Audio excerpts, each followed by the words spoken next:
ఈ రోజే డౌన్లోడ్ చేయండి. మీ ఫేవరెట్ షోస్ చూడండి. సత్యాని అడ్డం పెట్టుకుని సత్యాతో కేసులు వాదించేలా చేసి మేం ఓడిపోయేలా చేసింది.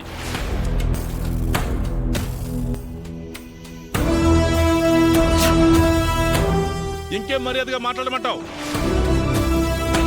పల్లెటూరు పొలాల్ని ఫ్యాక్టరీ వాళ్ళ సొంతమయ్యేలా చేసింది. దీనిని ఎలా క్షమించాలి?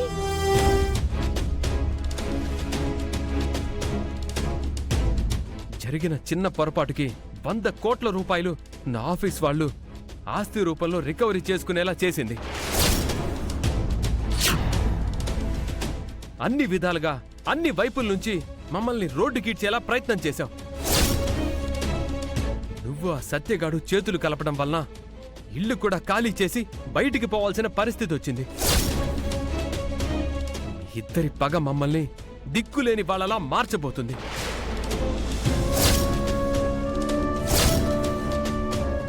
నిన్ను ఇంటి నుంచి బయటికి పంపించేశాం కాబట్టి మాకు నిలువ నీడ లేకుండా చేస్తావా?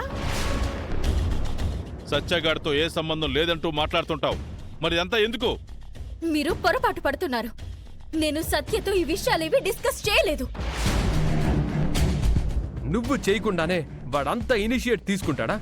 ఎవరి చెవులో పువ్వు పెడుతున్నావు నువ్వు? సత్యతో నీకు సంబంధం ఉంది కాబట్టే వాడితో కలిసే ఇదంతా జరిపించావు. ఇంకా ఆపుతారా?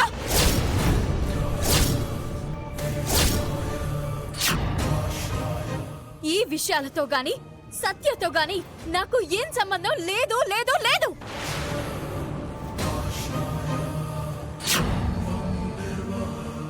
మీ అనుమానం మరీ పరాకాష్ఠకు చేరుతుంది. చూడండి, నేను యుద్ధం చేయాలి అనుకుంటే నేనే ముందుండి చేస్తాను. పిరికి దానిలా మూలన దాక్కోను. ఎవ్వరినూ అడ్డం పెట్టుకోను. ఎవరితోనైనా పోరాడగల ధైర్యం, ఎంత దూరమైనా వెళ్ళగల తెగువ నాకున్నాయి. అంతేకాని మీరనుకున్నట్టు చీప్ గా బిహేవ్ చేయాల్సిన అవసరం నాకు లేదు. ముందు మీరు నిజాలేంటో తెలుసుకొని రండి. ఎవడో దారిన పోయే దానయ్య గాడొచ్చి ఏదో చెప్పేస్తే అది నమ్మేసొచ్చి జ్ఞానం లేని మాటలు మాట్లాడకండి.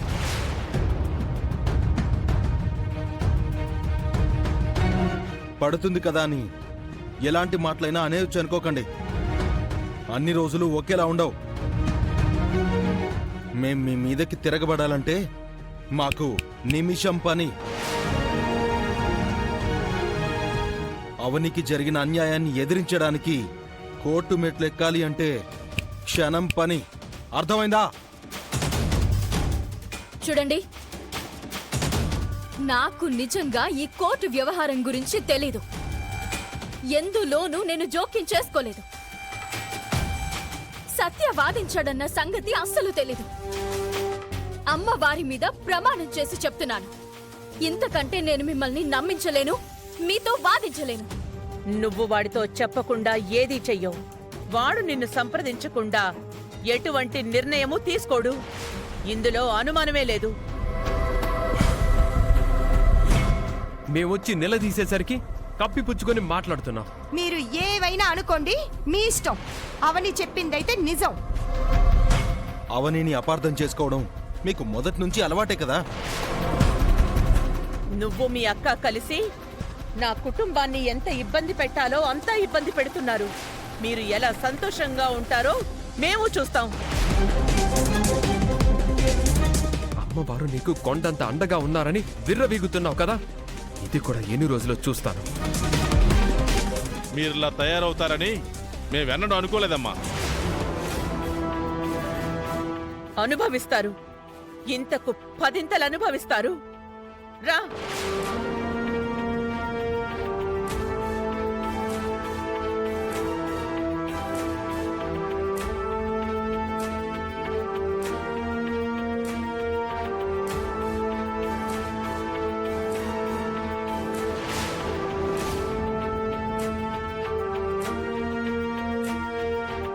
వాళ్ళ శాపనార్థాలు మనకి తగులుతాయని నువ్వు అనుకోవాల్సిన అవసరం లేదు.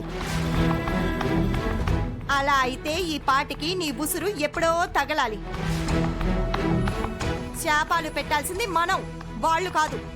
అలా జరగడం చాలా బాధాకరమక్క. సత్యకు సంబంధం ఉందో లేదో తెలుసుకుంటాను. ఇందులో సత్య ప్రమేయం ఉంటే గనక నేను క్షమించను. ఇప్పుడే వెళ్ళి తెలుసుకుంటాను.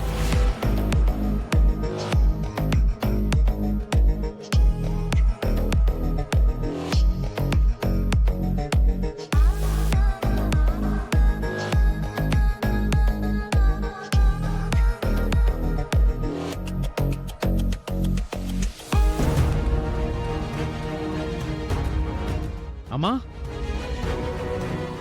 ఇప్పుడు నాకు చాలా ఆనందంగా ఉందమ్మా. వేదవతి వాళ్ళు కేసు ఓడిపోయారు.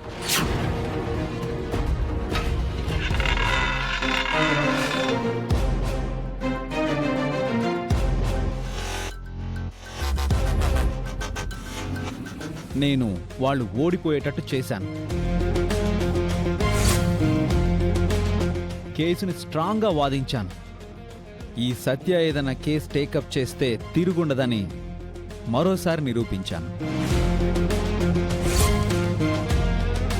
పల్లెటూరులోని పొలాలే కాదు, వాళ్ళు సర్వస్వం పోగొట్టుకునేలా చేశాను. వాళ్ళ లాయర్ని 3 చెరువుల నీళ్లు తాగించాను. అవనిని వాళ్ళు ఎలాగైతే బయటికి పంపించారో రేపు వాళ్ళు అలాగే బయటికి పోవాల్సి ఉంటుంది. ఇప్పుడు అవనికి అసలైన న్యాయం జరిగింది. ఇప్పుడు నేను చాలా సంతోషంగా ఉన్నాను. ఎందుకు అలా చేశావు?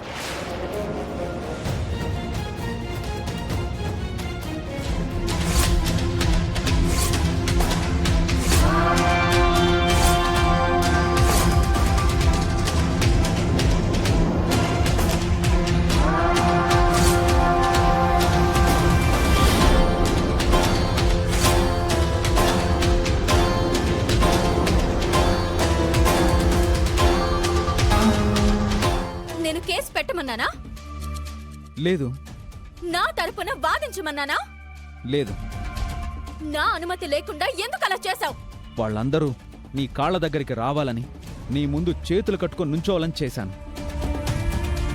కేసు గెలిచిన తర్వాత నీకు చెప్పాలి అనుకున్నాను. గెలిచాం అవని, మనం గెలిచాం. నువ్వు కోర్టులో గెలిచావు, నన్ను మా అత్తింటిలో ఓడించావు. నిన్ను ఇబ్బంది పెట్టిన వాళ్ళకి శిక్ష పడేటట్టు చేశాను. అందులో తప్పే ఉంది? నీకు మంచే జరిగింది కదా. నన్ను అడ్డం పెట్టుకుని నువ్వు వాళ్ళ మీద పర్సనల్ రివెంజ్ తీర్చుకుంటున్నావా? నాకు వాళ్ళ మీద పర్సనల్ రివెంజ్ ఎందుకుంటుంది? అలాగే ఉంది మరి.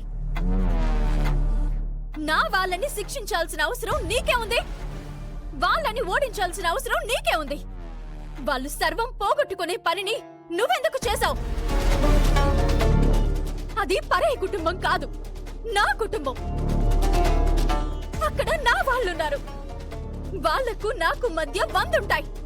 అంత మాత్రాన కుటుంబం రోడ్డున పడాలని నేను